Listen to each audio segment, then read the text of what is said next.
my mic was off. Frick.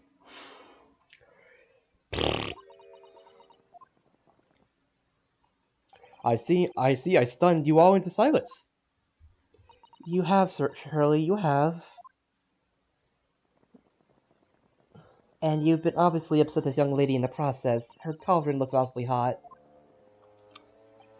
If I could just bring up one point, Mr. Sholmes? Ah, the notorious Naruto 1 point. I'm all ears, my dear fellow.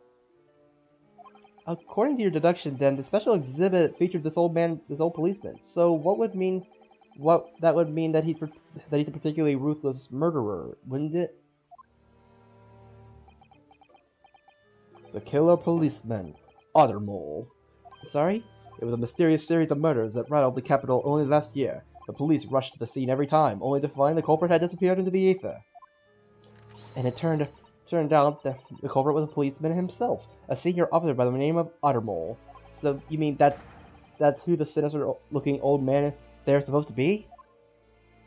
Indeed. It's a particularly grim face, is it not? Unforgettable, in fact. Yes, I remember that odious countenance only too well. But it's 200 pounds. Is 200 pounds a lot of money for a wax model? It would be enough to afford one of the latest steam carriages, if that puts things in perspective. So it's quite a lot then. Is there anything else you wish to add before I melt you down? That bubbling wax is looking more and more ominous. The smells of all that molten wax is starting to worry me. Mr. Sholmes did more or less accuse her of her to her face, so I think I might have to call in your assistance here, Iris, if that's alright, to make some minor corrections to the Great Detective's great deductions. Of course, it's alright. We'll soon get things straight. Well, let's get started then, shall we? Before Madame Tussbells vents her anger. Just what I was waiting to hear, my dear fellow. So, Madame Tussbells, in accordance with our agreement, you shall now have the pleasure of seeing this famously great detective and temporary exhibit at work. Alrighty.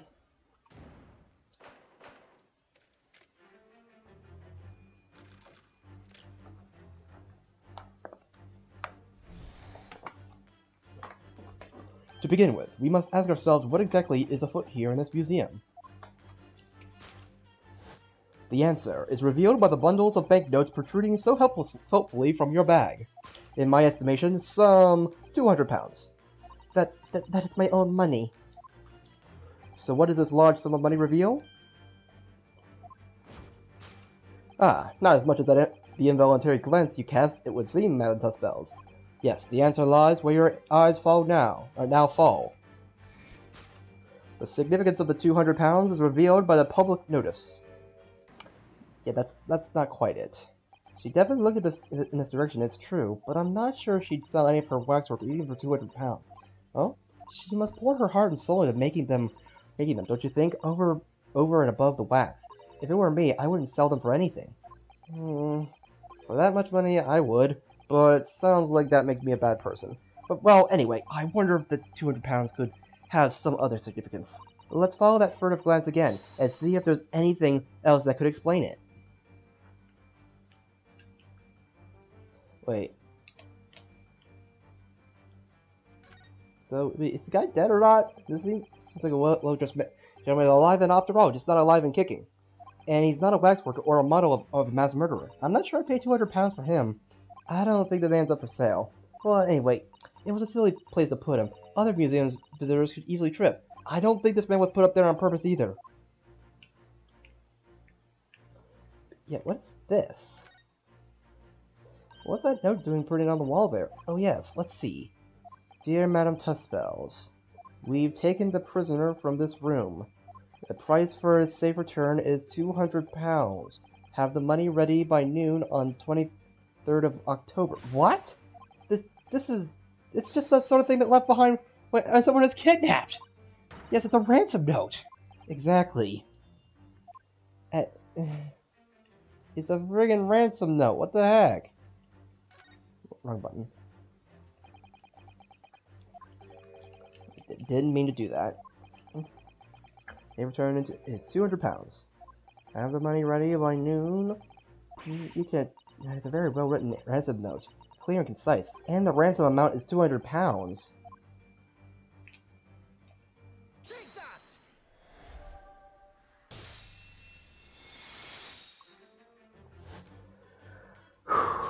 The significance of the 200 pounds is revealed by that ransom note. Quite so, and we must congratulate these criminals on their inventiveness, abducting a waxwork. Yeah, 200 pounds is no small ransom fee, yet you clearly intend to pay it.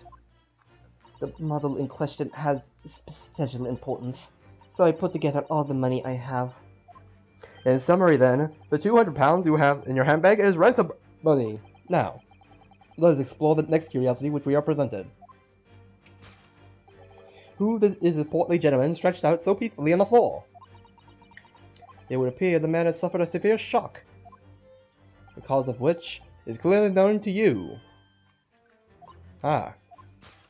Unfortunately, madam, keeping secrets does not appear to be your forte. What dealt this man such a shocking blow at Carve? The 200 pounds! So the waxwork was kidnapped. Where does that leave us in terms of who this man is? We could just ask when he comes around. I think the point is that this exercise is to understand the beauty of deduction process, Iris. Yes, you're right. Hurley's trying so hard. We mustn't let him down.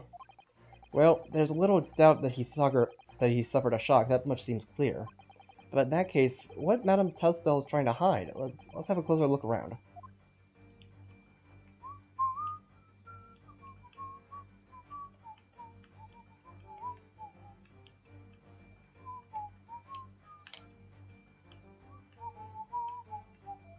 Wait, what the? What the? This is just Madame Tussbell's right hand, isn't it? Yes, it must be. I can clearly see her left hand after all. Oh, but wait a minute. This is a left hand as well, look! Huh? Don't say such creepy things, Iris, please! And it seems very stiff too. In fact, it's really hard. You mean it's made of wax?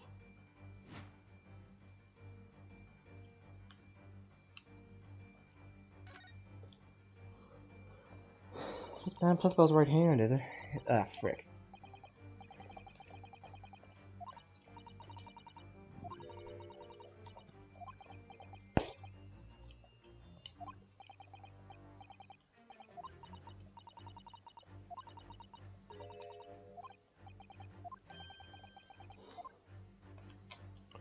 That's a very long braid, I'm jealous.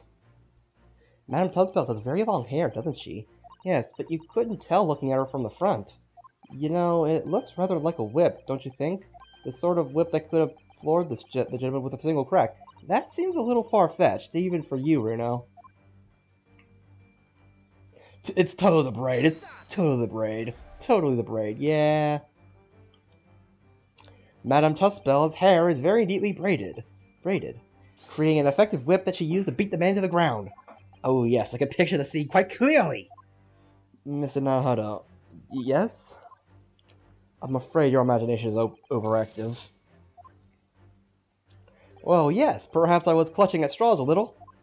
I, on the other hand, can picture the scene of your spiked hair running the man through quite clearly. And you say my imagination is overactive.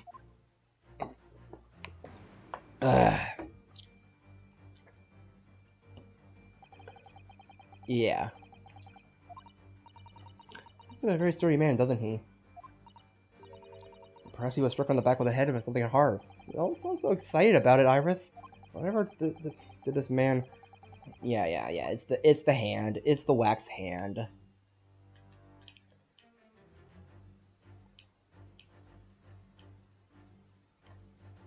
Take that!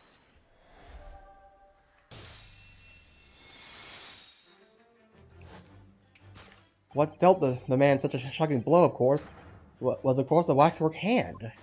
Indeed, with such a solid waxwork limb, one could deliver a very substantial blow. How could you? How could you? The man protruding from the bottom of your cape. That ought to be your right hand, but closer inspection reveals that in fact it's a left hand. And somewhat masculine as well. In other words, it does not belong to you, madam. It is the hand of a waxwork model.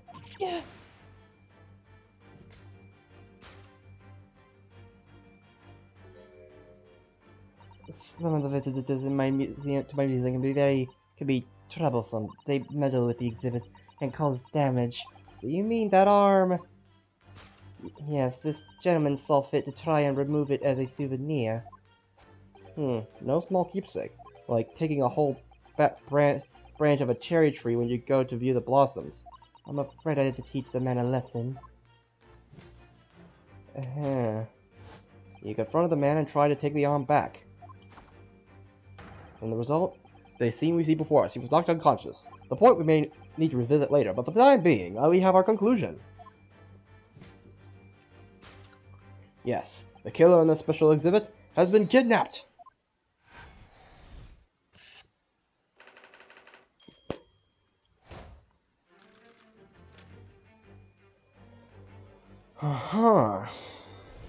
The question that arises then is what has become of the waxwork that changed hands?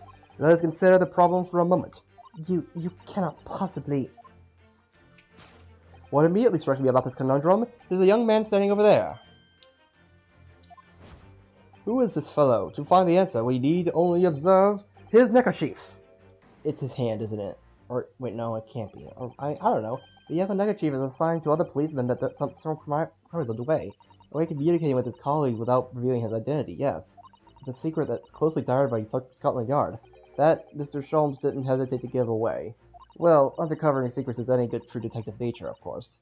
Right. Anyway, judging from Madame Tuspel's reaction to Mr. Sholmes' deduction, I think perhaps we might not have identified the man quite correctly. Yeah. A secret guard warned other agents of an ongoing crime. I know, it sounds so thrilling, doesn't it?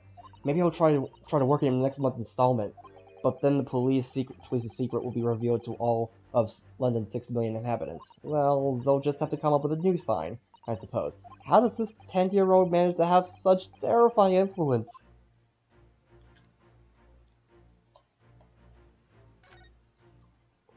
I've seen hats like this in Japan as well. They're called flat caps, aren't they?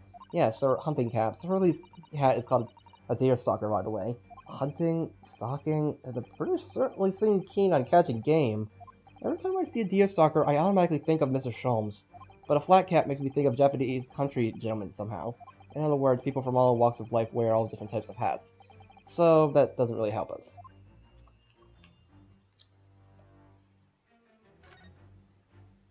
What the? The man has a stub sticking out of his shoulder where his arm should be. Oh, well, that says that then. Right. This isn't a real person at all. His entire arm's been ripped off from the shoulder down. His arm's been... Of course, that ties with what we just found out. Take that! Mm-hmm.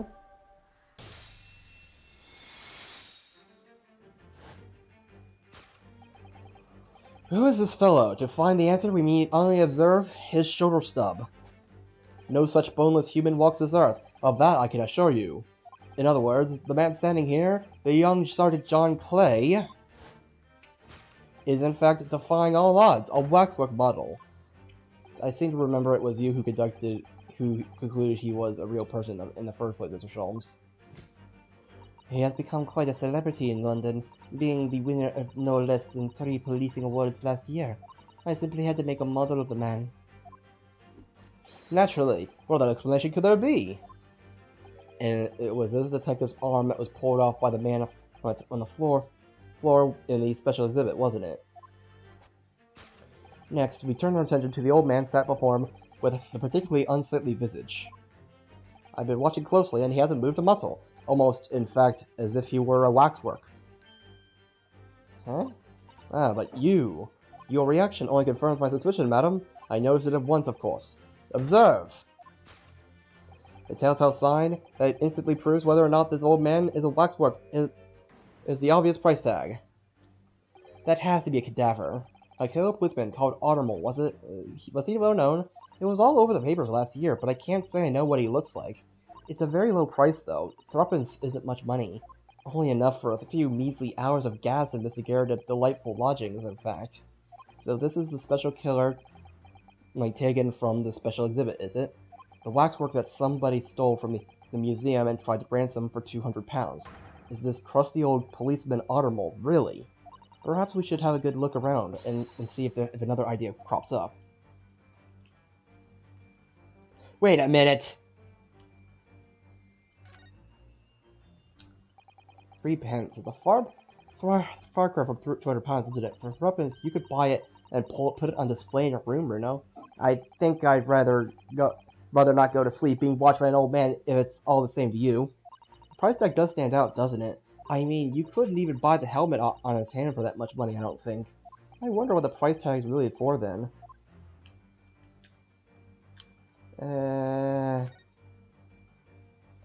Look at this. The old man's stabbing at his foot like crazy. He seems to be fast asleep, though. He's not tapping his foot consciously, then. So you mean it must be a twitch? Never mind, Dad. The point is, waxworks don't tap their feet or twitch. And look at his arm too. We've seen a scarf like that somewhere else around here, haven't we? Mm-hmm. Take that! The obvious twitch. The telltale sign that instantly proves whether or not this old man is a waxworker is the obvious twitch. Even the most realistic waxworkers do not exhibit a twitch. In other words, this splendid old man is in fact a genuine member of Scotland Yard. A slight shift in your choice of adjectives, then. And there you have it. Well, Madam Tussbells? Well, what? It was me who contacted the police and demanded that someone come in the first place. He is clearly fatigued. He is sound asleep. But then, what's this tag about showing a price of 3 pence? No doubt the price tag of the muffler, which the old Bobby purchased recently at a local market. And I presume you observed the scarf tied around his arm. Does that not strike you, Mr. Naruto? Yes, the secret sign used by detectives to show that some criminal activity is currently underway. Of course, because as you know, there has been just such criminal activity happening here. As you deduced from the very beginning, Detective. So, it would seem that we finally arrived at the truth.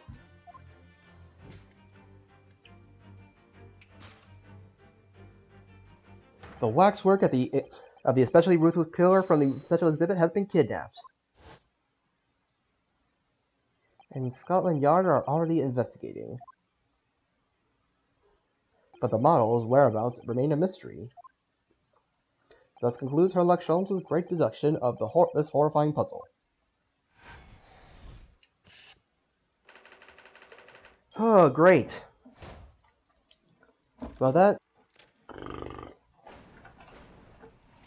Well, elementary, my dear.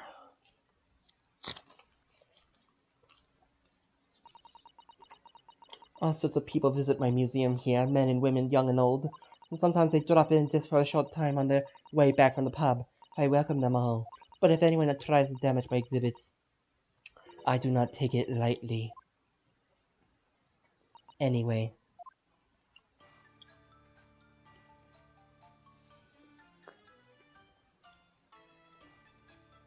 Your great deduction was even more enchanting than I had been led to believe. It was a pleasure, my dear madam. I'm gratified that you enjoyed the spectacle. And as for your rough customer, I've no doubt he'll regain consciousness shortly and return home. What concerns me more is the waxwork from the special display, if it was indeed genuinely abducted. Yes, tragically it was. Then I would ask you to recount to us the events surrounding the stolen waxwork, in as much detail as possible, if you please. Very well. But after I have told you what I know, I must insist that you return to your work. The talents of great detective could be put to better use, I feel, but as you wish. Alrighty. Tell us more about the stolen waxwork, please. It was some time ago now when I came in here one morning. I immediately noticed that a waxwork was missing from the special exhibit here. It is your most prominent display, so that's why the curtains were closed. And I found the ransom note in its place. The culprit must have broken in during the night and taken it then.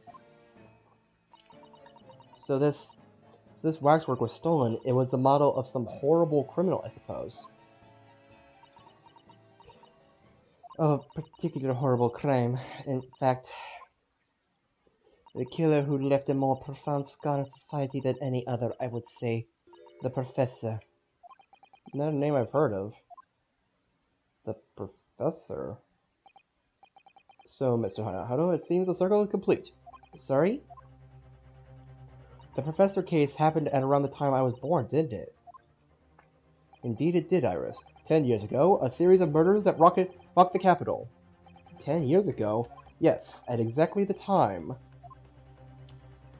that Barrack von Zykes graduated from university, in fact. What? Surely he's not saying... So the big event that changed Mr. Reaper's life...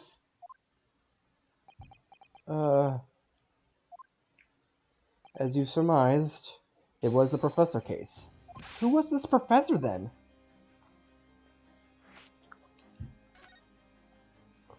It was a series of gruesome murders that had all been neglected in the terror of a decade ago. After five victims were killed, the man was arrested and put to death. And now he's immortalized here in wax for all Londoners to admire and enjoy. Though, of course, he happens to be absent at present on account of the abduction. But I don't understand. How is this at all related to Lord Van Zykes? You must first understand, my dear fellow, why it is the Professor earned such infamy. It was due to the victims he chose, some of Whitehall's finest. Well, what do you mean, Hurley? Those murdered by the Professor were some of the highest members of the British aristocracy. Members of the nobility, even royalty. It sent shockwaves through the country's administration. Members of the... wait. Of course! What Professor Harebrink said. Lord Van Zykes was from a family with noble blood. Oh gosh. It was the fifth victim that led to the Professor's arrest. The last of the killer's prey was a young noble by the name of... Clint Van Zykes. Zykes. No, I don't believe it! Van Zykes? I'm sure you could piece together the rest for yourself. In the wake of his older brother's murder, the young Barrack pursued a career as a prosecutor, and eventually became the Reaper we know today. Holy cow. Oh gosh. I had no idea Lord Van Zykes had such a tragic past. Well, I'm afraid that's all I can say on the matter, for the time being at least. After all, I have work to do. As a waxwork exhibit.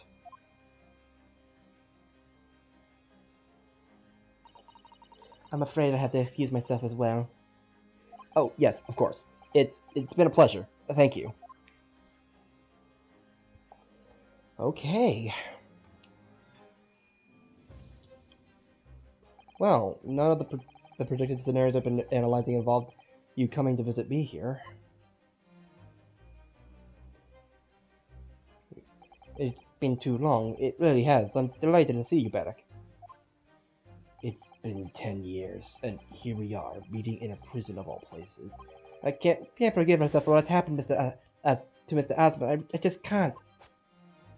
I still can't believe it could happen. Tomorrow, the court will decide. Yes, I have a young Eastern man acting for my defense. He seems reliable enough, though. It was an accident, a terrible accident. He assures me he can prove it. I must warn you. Oh, I know. I've heard of it already. You're going to be prosecuting, aren't you? Yes. Since I returned to England, I've heard lots of stories. Barrack, are you really... What? Never mind. I know you have my best interest at heart. My friend is on trial. I wouldn't entrust it to anybody else. Of course, I fully understand. Thank you, Barrack. Huh? Until tomorrow then. I'll see you in court. Whoa. Whoa. Is he? Does he trust us? Is he entrusting me to find his friend not guilty?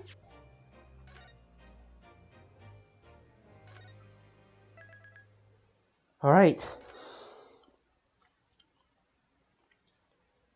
Oh, wow. Well, let's keep going. This is only half of it. Let's get the first part of the trial down. I can't believe it's been 6 months since I was last allowed to work in court, and now here I am back at the Old Bailey. Mrs. Alhada. Good morning, Professor Harebrain. I don't understand. It doesn't make any sense. The atmospheric pressure in here is off the charts. I never felt anything like it. It's crushing me. I feel it every time I'm here. That gravity. Well, this is Britain's highest court. But are you telling me it was fitted with some kind of device that can actually control air pressure? I think it's probably on the mind. Ah, yes. Well, you won't let me down, will you, Mr. Nahoto? I'm counting on you in today's trial to save my life, to save the secrets of my super high voltage instantaneous kinesis machine from being made public. Yes, I understand. I know what I have to do. I have to establish that the explosion 2 days ago was nothing more than an unfortunate accident. Well, I am sure there's nothing to worry about, really. Justice will prevail. My considerations, Mr. Nahara. You're lumbered with most tiresome case here. Oh! Mr. Sholmes, I didn't expect you to see you here. That was very mean, Runo, leaving me alone at home with Hurley. It took me at least an hour to wake him. Are you here, Lock Sholmes? Indeed, sir, I am he. Sherlock Sholmes. Oh, I've heard lots of your experts, even whilst living in Germany. Oh yes, Rand's magazine is on sale in Germany too. This month's installment was sublime. Your deduction in the invention of the silver blaze was wonderful. Yes, a memorable case indeed. It concerned a snake, I seem to recall. No, that was a speckled band. Well, thank you for coming. I do appreciate your support. I'm sorry to disappoint you, my dear fellow, but I'm afraid I can't stay. Oh? I have urgent business at Madame Tussbell's.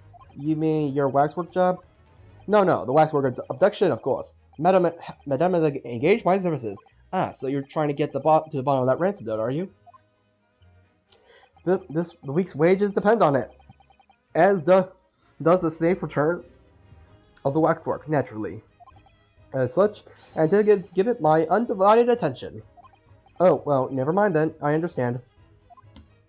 Of course, with my skills of observation and reasoning, resolving the matter will be as easy as proverbial pie. I shall return forthwith, for until I solve the case, I shall have no money to afford a pie of any description. Oh, then you must absolutely give it your full attention, Hurley. Quite, Iris, quite. But life is riddled with irony, you know. Whenever I give something my full attention, I have a quite insatiable desire for a pie. One of the universe's intractable mysteries, you might say. Oh yes, quite, definitely, absolutely, I totally understand. He's a little starstruck. I wish you the very best of luck, Professor Harebrain. Why, thank you. Before I depart, Mr. Naruto, a word in your ear, if you please. Huh? What's this about? As you have remarkably little grounding in science, I feel I have to inform you. As compelling as the super high voltage instantaneous kinesis hypothesis may be, a practical implementation, such as was attempted by the professor at the Great Ace exhibition, is quite impossible. But the professor said the demonstration was a success! Yes, it would appear that he fervently believes it was. I've read Professor Bunnybrain's paper about it too, Bruno, and I have to say, I'm sure it can't be done. It could barely be done theoretically, let alone practically, so he's completely barking up the wrong tree? But how can an experiment that had no possibility of succeeding in fact succeed? That's contradictory. And is that contradiction that will be at the heart of this trial, I have no doubt. What's that supposed to mean? Now, I must hurry along. I wish you the best of luck, dear fellow. See you later, Hurley. So, okay. So the prosecution's probably gonna be like, probably gonna say it's impossible. Like it's probably gonna be like, okay, this is impossible, so it has to be murder. Well, it looks like you're on your own today, Bruno, but chin up, you can do it. Oh, what about you, Iris? No, I'm afraid I can't help. I have something I need to do. I see. It's gonna be a big surprise for you. For when you find out what it is. That sounds ominous. Counsel for the defense and the defendant. Court is about to be in session. Make your way into the courtroom at once. We're on our way. Uh-oh. I guess we're going in this alone, guys. An experiment that the laws of science say it can't possibly succeed, and a scientist who's convinced that it did. That's the riddle you have to unlock here, Ryunosuke. That's the key to this case. Oh boy.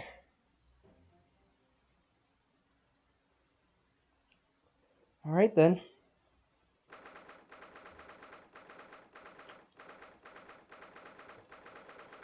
We're at the Old Bailey now. Alrighty, let's do this. In the name of Her Majesty the Queen, I hereby declare this court to be in session.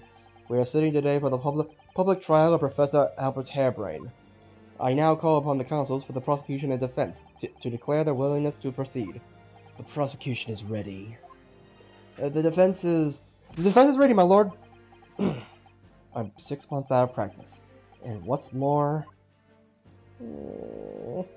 I'm without Sasada-san today, or Iris, or anyone really. Is it just my imagination, or does the air in here feel even more oppressive than usual? So, I must say I recollect the victim of this case all too well, Mr. Odie Asman. Mr. Asman was well known as a financier, though that was merely a front for his diverse criminal activities. It was only 3 months ago that the man appeared in court prosecuted by you, Lord Van Dykes, but the jury unanimously found him not guilty. Because every member of the jury had been bribed, by the sound of it, these powerful London criminals are prepared to go to extreme lengths to keep their freedom. But 2 days ago, on the 21st October, Mr. Asman met his end. The work of the Reaper, was it? If that is how your lordship would describe divine retribution. But the fact remains that Mr. Asman's death was a direct result of the actions of the accused, Professor Harebrain. Very well then. Now, ladies and gentlemen of the jury, you have been selected at random to represent the will of the people. Are the 6 of you ready to fulfill your societal duties? I'm most gratified to have been selected to carry out the important civic duty, my lord. You have immense faith in the palm of one's hand. Oh gosh, oh golly, it shivers down my spine. Science experiments, bleh, like magic conjuring tricks, courtroom trials, all no more than performances. Any spurious scholar that defiles the reputation of science deserves to hang. We have to listen to what both sides of the fence, and settle on one. That's it, is it? Are you kidding me? Wasn't like this, Marty. Wasn't like this at all. That's the police killer Autumnal look-alike again, and he's as exhausted as ever. It seems. Oh, great. Now, as I'm sure you are all aware, the incident we are here to judge tragically took place at the Great Exhibition shortly after its opening. Though the death toll could have been far worse, with the exception of the victim, no one was killed. Nevertheless, the dream of the science being exhibited rapidly turned into a nightmare for the spectators. A tragic turn of events, and as such, the eyes of all London, no, the whole world will be on this trial. It's our duty to reach a swift and just conclusion, I feel. So, your opening statement, please, Lord Van Dykes. At the heart of this incident is a technology never before demonstrated anywhere in the world. One of science's latest developments, I take it. The government is keen to capitalize on the Great Exhibition to improve Britain's technological advantage. The technology being demonstrated by the accused was described as super high voltage instantaneous kinesis. Good lord! It is designed to disassemble human subjects using extremely high voltage electricity and beam them inside to another location where they are subsequently reassembled. Is such a thing even within the realms of a possibility? Well, I don't believe it. That's for sure. Disassembling people with electricity, my goodness, how shocking! The whole idea is absurd. The hypothesis will never stand up to scrutiny. Sir, I believe you're a fellow Royal Society, are you not? An expert in your field? I am, and my word on the matter could be considered final. Instantaneous kinesis is poppycock. So this expert and Mr. Sholmes are in agreement. It's impossible. What is the prosecution's view of the matter? The prosecution would assert that the accused instantaneous kinesis demonstration was a success. Oh! What? What rot? Oh! Van Zykes is actually saying it was a success. That makes things harder. The professor's hypothesis is currently under investigation by the British government. If it's deemed to have merit, a substantial research grant would be made available. The accused made use of the invention being built on his new hypothesis to take Mr. Esmond's life, in order to be the sole benefactor of the grant. Oh, but this disastrous demonstration was no accident. It was carefully designed from the outset to end the life of the victim. Okay. Thank you, Lord Van Zykes. The prosecution's stance is clear, but you will now bring forth witnesses to substantiate your claims. Gladly, my lord.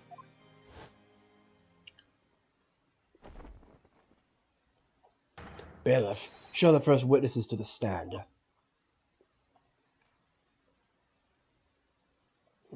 Okay. Witnesses, state your name and occupation for the court. Yes, sir. Tobias Gregson, Detective Inspector at Scotland Yard's Homicide Division.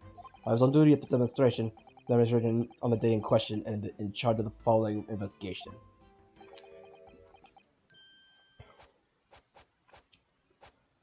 Albert Hadbrain is a scientist! You were born in England, but have been carrying out research in Germany in recent years, correct? Yes, that's right.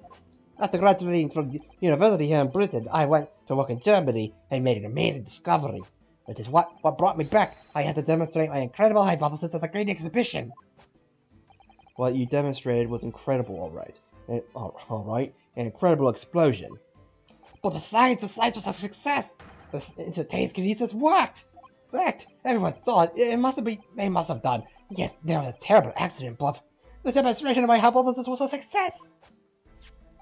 Well, that much is undeniable, as shown in this photograph by the forensic investigation team. This was taken inside the Crystal Tower, I take it? The centerpiece of the exhibition, no less. That's right, my lord. It seems the victim ran straight into it. I see. Very well, submit the photograph as evidence.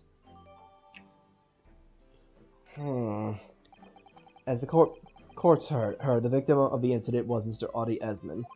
There have been a number of allegations made against the man, but putting them aside for the time being, he was the man who financed the research for the experiment and the demonstration itself. I see. So to summarize the situation, the defendant is accused of taking the life of the man who funded his work. Would that be correct? Exactly. But couldn't it be that the explosion was caused by some malfunction in the apparatus used for the demonstration? That's right. It must be. My splendid machine! My poor splendid machine! You saw it yesterday, didn't you? We can't examine the wreckage thanks to the Special Dispensation for Scientific Equipment Act. What? The wreckage? The wreckage? But that being the case, how can the facts be established? How could it possibly be determined whether this was an accident or a deliberate and malicious act? Extremely simply, my lord. I beg your pardon? Isn't that right, witness? Sorry, me? No, your neighbor. Yes, sir. It was murder, plain and simple. Anyone could state that with complete certainty. What? How can he possibly say that? Thank you, Inspector. I think we had better proceed to formal testimony. You will explain to the court on what grounds you claim this experiment to have found be a front for murder.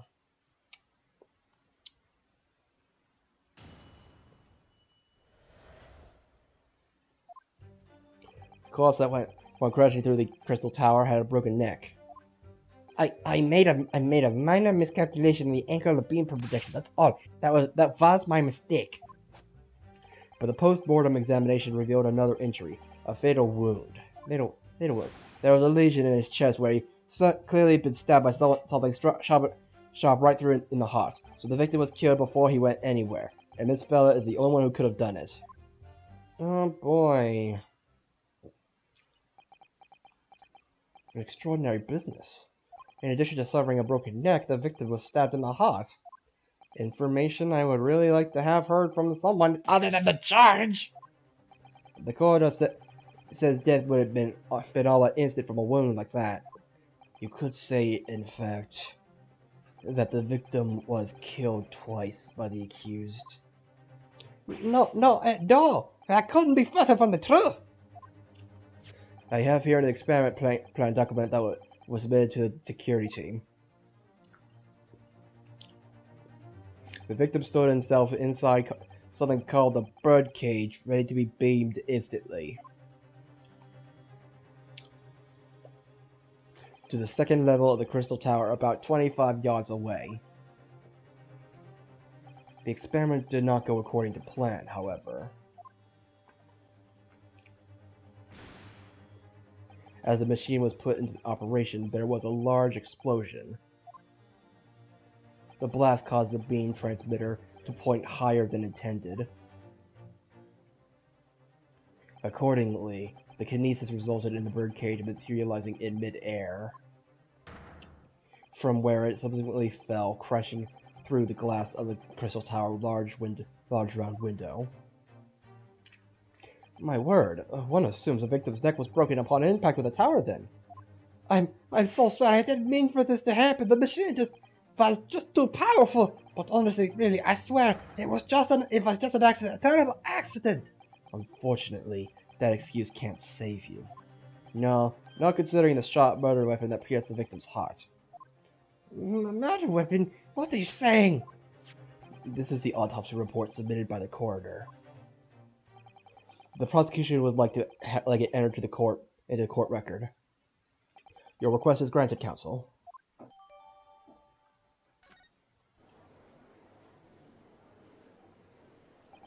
I was there, both of you know. I saw the whole ludicrous performance. And the only other person on stage was Mr. Asmund, Mr. Asmund was that disgraceful excuse for a scientist. Then really, by all accounts, it must have been him. Hard to think otherwise, really. Very well, counsel for the defense. Proceed with the cross-examination, please.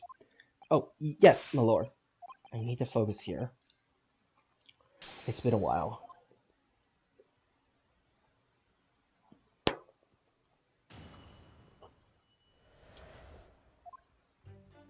The corpse that went crashing through the crystal tower had a broken neck. Are you suggesting that's because he fell from a considerable height? Exactly, which highlights something else about this whole rum business. What's that? The fact the instantaneous kinesis itself was a success. After the explosion, the cage with the fella inside suddenly appeared out of nowhere in midair. So although the experiment ended in a disaster, the so-called instantaneous kinesis did actually occur. Remind us, Professor, what was the cause of the fatal disaster? I made a minor miscalculation in the angle of the beam projector. That's all. That was my mistake. I know he's not German, but I'm just gonna stick with it. So the angle of the projection is critical, is it? And you calculate it yourself personally? Absolutely. The calculation is far too complicated for anyone but me to carry out. Only you got it wrong, didn't you? Yes, that's right. That's the point. The calculation was so complicated, even I could make a mistake. Do people fall for that brazen confidence? I should try it.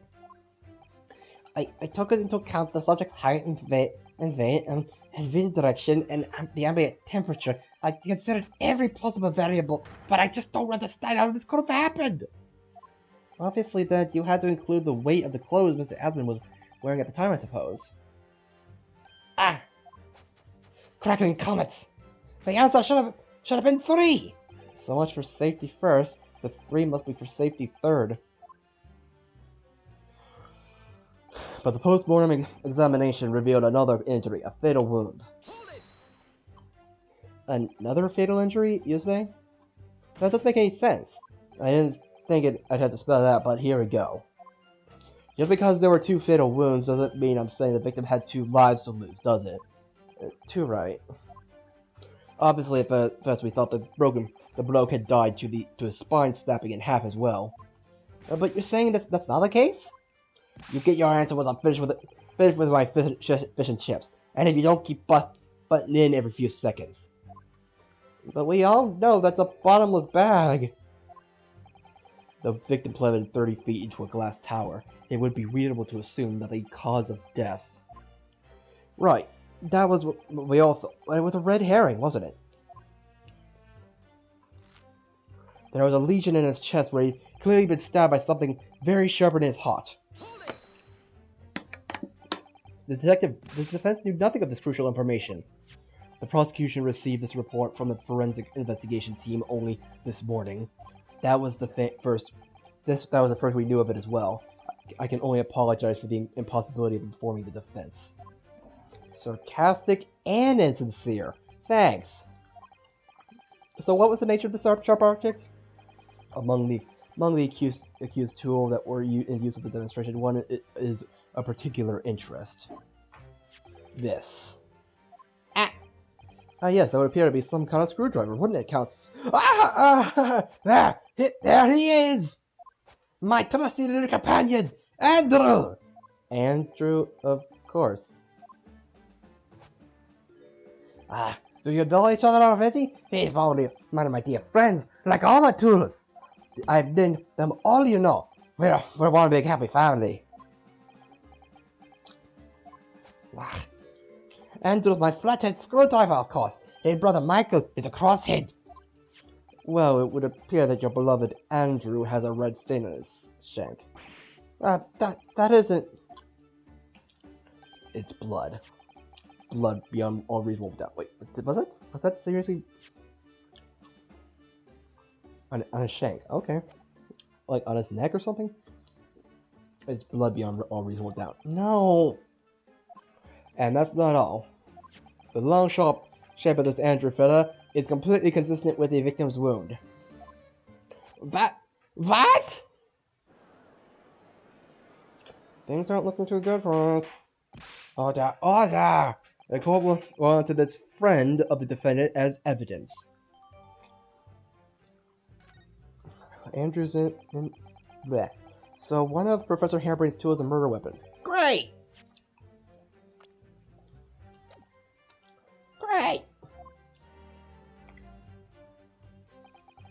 We weren't anywhere, and this fella's the only one who could have done it. And what grounds do you have for saying that? Do you really need to ask? There are only 2 people on the public experimentation stage in front of the whole crowd. The victim, Mr. Audie Asmund, and the accused, Professor Harebrain. We all know for certain that before the experiment, the victim was alive. That's right, I saw with my own eyes. Furthermore, following the explosion and kinesis, nobody went anywhere near the body. In other words, only someone else on stage with the victim could have possibly done it. Excuse me. Professor Harebrain, do you have some information that might be relevant here? Great Scott! Professor. Sorry. I was just calculating the optimum coefficient of electrolysis to separate molecules in the human form, and the witness stand is the best place for that. It seems as though you might have something to say about Inspector Gregson's last remark. Ah, ah, yes, that's right, of course. He just said that nobody else could have done it, didn't he? Yeah, that's right. Who else could have stabbed the victim, eh? I don't know, but there's no way I could have possibly stabbed Mr. Asmund as you say. Explain, please, Professor. Of course, this cold-hearted policeman may not be aware, I suppose.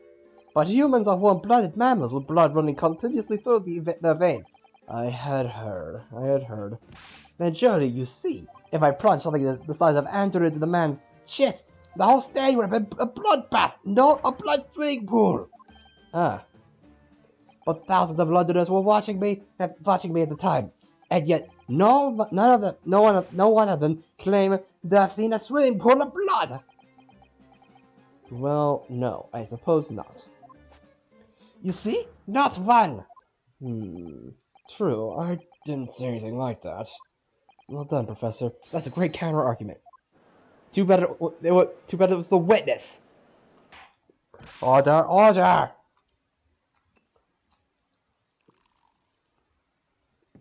Pray forgive the discourtesy if I save a drop from my hello chalice to accompany my old friends adducing.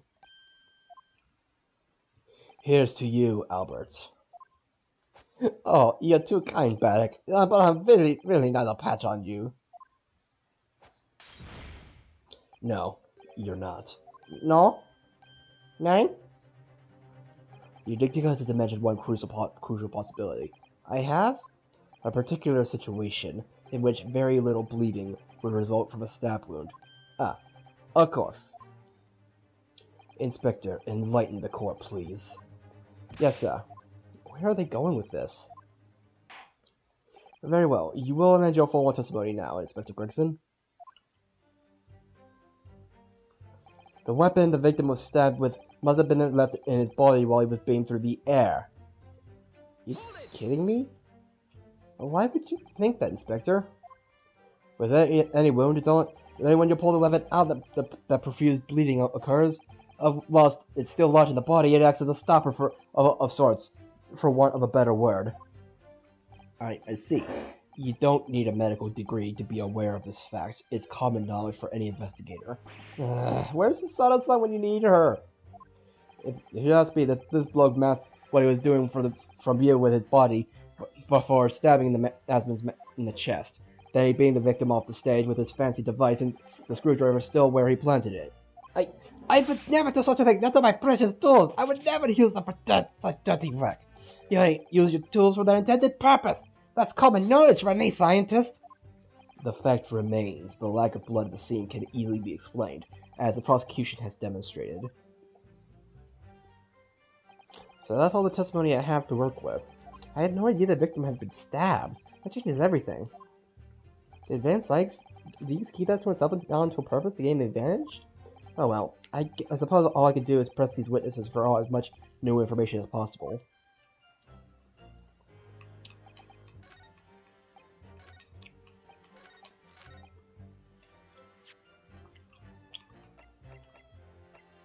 Okay, so the crossbow.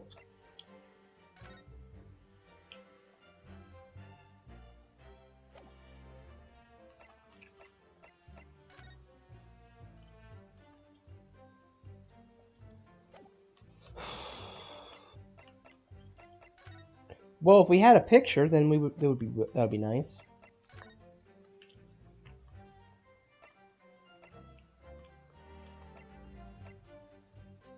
Courtney's scythe.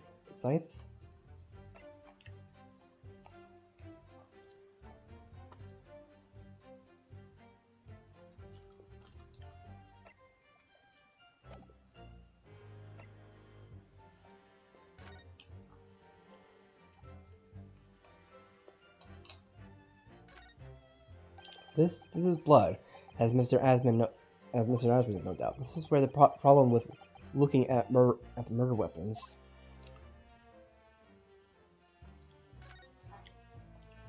I've seen this unusually shaped handle before. This is the same screwdriver that was lodged in the grill on the floor of the kinesis machine, which could be important information, so I should definitely make a note of it. What the heck? Wait a minute. Wait a minute, but that would mean... Objection. You say that while the weapon remains in the body, there is very little bleeding. Is that unequivocal? Look, there was no blood on the experimentation stage, even though that's where the fellow was stabbed. The only explanation for that is that the screwdriver was still in his body, stopping any heavy bleeding. It's common medical knowledge, my learned friend, even on your side of the world. Yes, but about the screwdriver... The thing is, we actually saw it at the scene ourselves, on the experimentation stage. What? It was on the floor by the wreckage of the machine poking through the metal grill. I went there to pick it up, but the detective here stopped me. Isn't that right, Inspector Gregson? Now you've come to mention it, yes. Inspector, are we to understand that you permitted the defense counsel to investigate? That you contravened the Special Convention for Scientific Equipment Act? No. I wouldn't do that. I just let him look, nothing more. I was very clear that he wasn't such a thing. Yes, that's true. The screwdriver was in plain sight on the stage. But it shouldn't have been, should it? What are you getting at? If this tool had been in the victim's body when the victim was beamed away by the machine, then it shouldn't have been still been on the stage. That's right. It should have been beamed across to the Crystal Tower along with Mr. Aspen. And been found still lodged in the victim's chest. Alright. Did it. Woohoo! Order. How do you explain this, Inspector? I don't. It looks as though everything that the victim had on his person moved with him when he was beamed.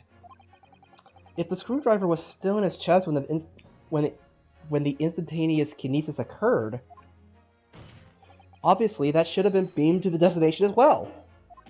Yo!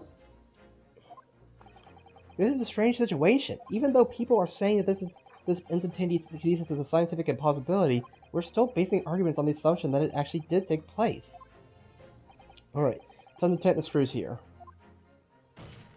My lord, if the prosecution is unable to explain this inconsistency in its argument, then we can only conclude that this testimony given in support cannot be relied upon. My friend's legs is stumped. What? Do you have something to say, witness? Yes, I knew it! It bears out! The equation's hold! Mr. Nahoda, don't worry, Barry! About what? Without delving into the details, there is no inconsistency. What? Even if Andrew had been lodged in Mr. Aspen's chest, my trusty tool wouldn't have moved. Andrew remaining on the stage is consistent with my calculation.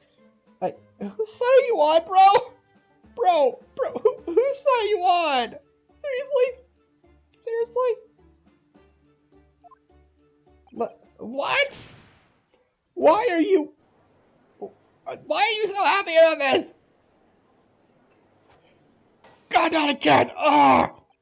It seems your illusions have been shattered. Clearly we should hear the accused's explanation. Or should I say, this brilliant scientist's explanation? Here's what I found inconsistency in the prosecution's argument. Scientists. They're weird people. Very well, the defendant will testify again. Provide us with a scientific explanation as to why the inconsistency asserted by the defense as a whole. Why are they listening? Why? In the name of Apollo, I will, my lord. Seriously? Seriously, why? Why are we doing this? To be clear, I am still at the stage of gathering data in my research. My hypothesis states that kinesis cannot transport metal through, hence the metal weapon would stay put. In other words, yet the point just raised by Mr. Naruto isn't an inconsistency at all. If Mr. Asman was paid to run my research, but without him, my work wouldn't have been possible. Now I have a duty to protect the incredible machine that we built together. Good for you, but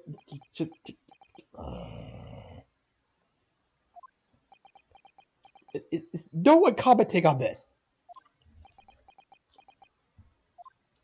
So, the thrust of your testimony, Professor, that based on his hypothesis, metal objects cannot be moved by this method of instantaneous kinesis. In other words, since the screwdriver is made of metal, even if retained lodged in the victim's chest, its subsequent discovery on the stage, despite the victim being found elsewhere, is not an inconsistency.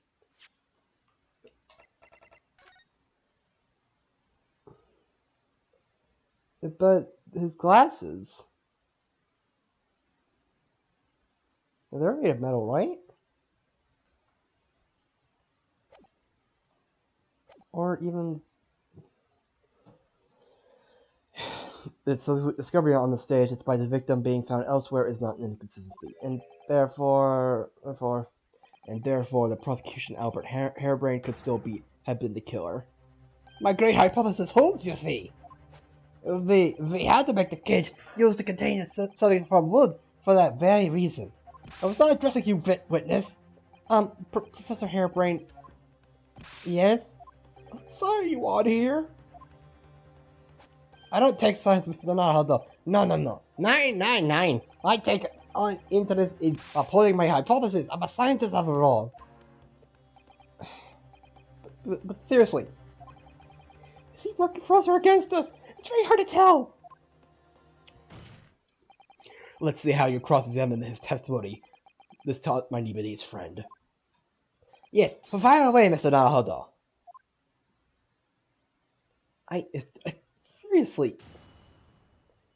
Seriously. To be clear, I'm still the gallery.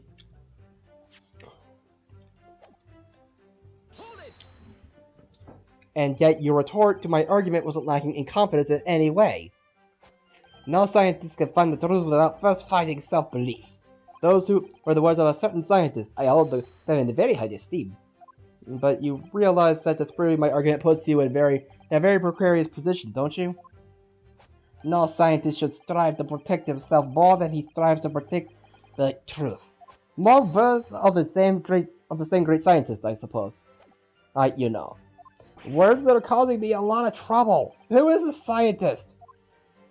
I'm afraid I couldn't tell you, Mr. Naruto. But as soon as I remember the magnificent Jesus' name, you'll be the first to know. It might be worth keeping the names of your idols to mind.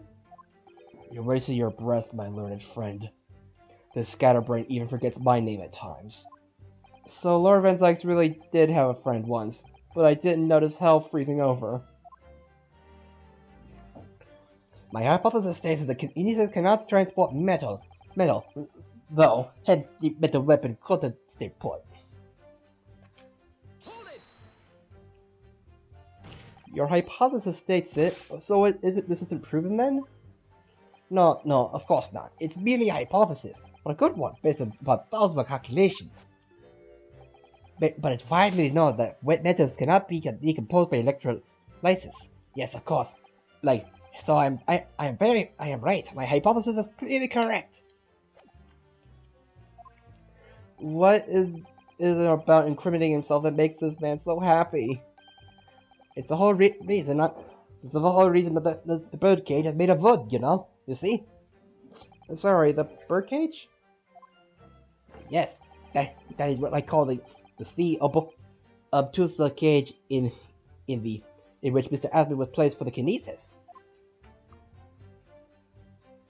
The jail cell, but in which the victim was detained. It does seem to be made of timber of some sort.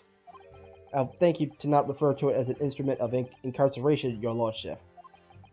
In short, any weapon lodged in the victim when he was beamed away by instantaneous kinesis would have been left behind on the stage if it was made of metal, correct? Yes, that's it. Yes, it all fits perfectly with the mathematical model. But if the ultimate conclusion, then, is that the defendant alone had the opportunity to inflict the fatal injury on the victim, is it not? Indeed, sir. Someone beam me out of this nightmare! In other words, the point just raised by Mizanaro isn't an entity at all. You seem to be pleased by that. Yes, another example of my hypothesis holding true. But I sense some sarcasm, Mr. Naruhodo. Are you not pleased? No. I know it. At the end of the day, I'm the one responsible for Mr. Aslan losing his life. The advancement of science is no excuse, I know that. No, you're quite right. You told the court that you have a close relationship with Mr. Asman? Oh, well, no, not really. I mean, I'd only met him 2 or 3 times. And we've only ever discussed my hypothesis in the project and the research grant, of course. Mr. Asman was the patron of my research. Without him, my work wouldn't have been possible. How did you come to know Mr. Asman in the first place? A year now, a small provincial science journal published a little paper about my work. That's a science journal? Good gracious, I should need new spectacles. I might have an extraordinary hypothesis and great promise, but at the time, I had no money. I had to eat tiny little meals at a tiny little cafe and drink watered down water at a tiny bit of little grass. But Mr. Asman read the paper and came to visit me at my tiny little laboratory and offered you money to help fund your own work. Exactly. That's exactly what happened. I handled the theoretical side of things, and Mr. Asman provided me with the engineer for the practical. And the 3 of us produced that fantastic machine together! The machine that you brought to the commission to demonstrate. We had to apply to the government for some sort of inspection to be allowed to exhibit, I think. I didn't understand all the sides of things. Mr. Asman took care of all that. He was a wonderful man. Really, I owe him everything. I have a duty to protect the incredible machine that we built together. When you say that you built a machine together, does that mean you were involved in its construction? Yes. No, not exactly. I'm not good with the practical side of machines yet, so the physical construction was done by an engineer. Who is this engineer? Little remains of your creation now, though, following the explosion. Repair will now be impossible. Yes, I realize that, but still, if someone were to gather all the broken parts, they could discover my true secret of my hypothesis. But Mr. Asman and I toiled over that machine for so long, put our heads and souls into it. I have to protect our work. So, what's left of the machine must be kept safe. That's only fair because of what happened with an accident. I agree, Naruhodo. That's the extent of the testimony, then thank goodness for that. I don't want him doing any more damage. He's already basically proved that he could have been the culprit. But it seems as though all he really cares about is defending his hypothesis. Still, I wonder, what if his hypothesis is just fundamentally flawed?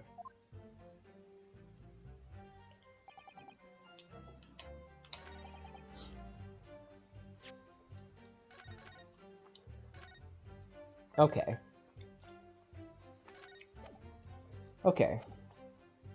I'm just gonna go on a limb and say the metal, like the fact that right here.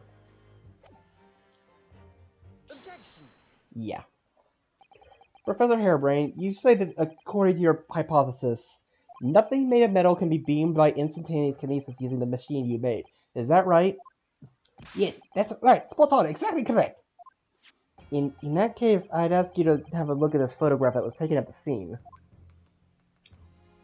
In particular, I'd like to pay attention to the victim's face. You can clearly see that Mr. Asman is wearing a pair of spectacles with a metal rim.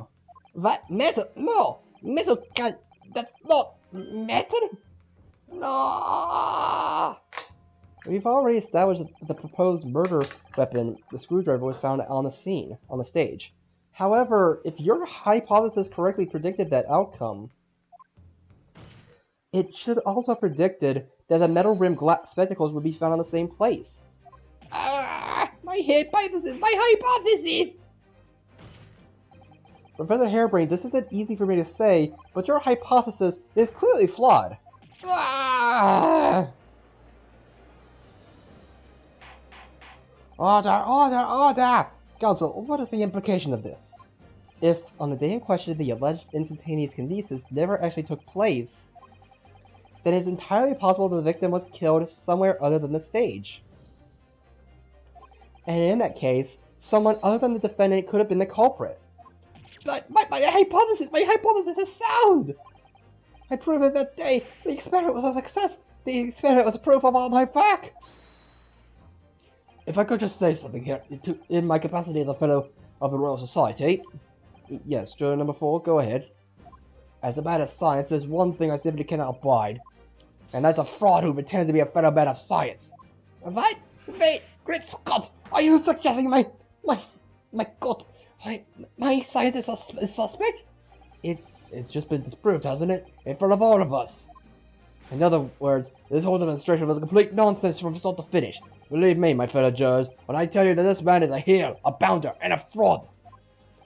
I said that the record of that machine should be stripped down and thoroughly examined. No, never! The machine is the essence of my entire hypothesis! They protected by special dispensation for scientific equipment act! What the devil is that blessed act on that, eh? Who made up such a daft rule? I don't like it the way this seems to be going. What's the best way for me to help the professor? Maybe I should watch and wait for the time being? My feeling is that the machine requires a thorough examination. But what about the special suspension that's been mentioned? Oh gosh, this is all too much. If it's determined that the machine itself was a murder weapon, I think you'll find the act won't apply. Of course it was a murder weapon, everyone can see that, it's plain as day! So we're all in agreement, are we? That the machine should be stripped. Wait, if I don't do something, they'll... Objection. Professor Harebrained has yet to perfect his invention. That would seem to be the case, yes, but even so what? Going to such trouble and expense to create a fake machine to go on display in public, he would have absolutely no reason to do such a thing. Objection. He had an obvious reason to do exactly that. For the research grant money. If the government was foolish enough to have deemed the man's ridiculous notion possible, he and his conspirators would have received a handsome sum indeed. Conspirators? Well, what would be the value of such a grant? £10? You're an order of magnitude out, madam. £500 a year. Oh, yeah, I could live handsome on that much for years. The society has noticed an increase in bogus public demonstrations in the field of science recently, and plenty of scientists arguing with each other to get the largest slice of the funding cake. People's greed is plenty motive enough for murder, I assure you. Uh-oh. No, you haven't deceived anyone, least of all the government! My hypothesis is sound, the science is sound, please, you must believe me! Objection. No matter how unbelievable this hypothesis may seem to you, ladies and gentlemen, the fact remains that the victim was transported instantly to the Crystal Tower, which means that the experiment was a success. Baddock! And therefore, the only person who could possibly have committed this murder is the accused. Barrack. Where is this heading? I have no idea. My lord, if I may. Yes, Lord Van Zyx? The prosecution would like to summon new witnesses to the stand. New witnesses? What would be the nature of their involvement? They were spectators of the demonstration at the exhibition, who were occupying special seats. Eyewitnesses? Very well, the court grants prosecution's request. I should very much like to hear from eyewitnesses to the incident. The prosecution's stance is clear. This experiment was no pastiche. The accused killer, the financier victim, there on the public stage before the very eyes of the spectators. Now, my learned friend, Oh, yes? It's time for you to make your own sense clear. There's clearly a flaw in the professor's hypothesis. I could definitely see that. But where does that leave me? We shall take a short recess now, during which time the prosecution will prepare its new witnesses to take the stand. As you wish, my lord. Good. In that case, court is adjourned for 20 minutes. Oh boy! Oh, great. Oh, I'm surprised by the length and the time this took. But hey, I'm not complaining about. Oh boy, But yeah,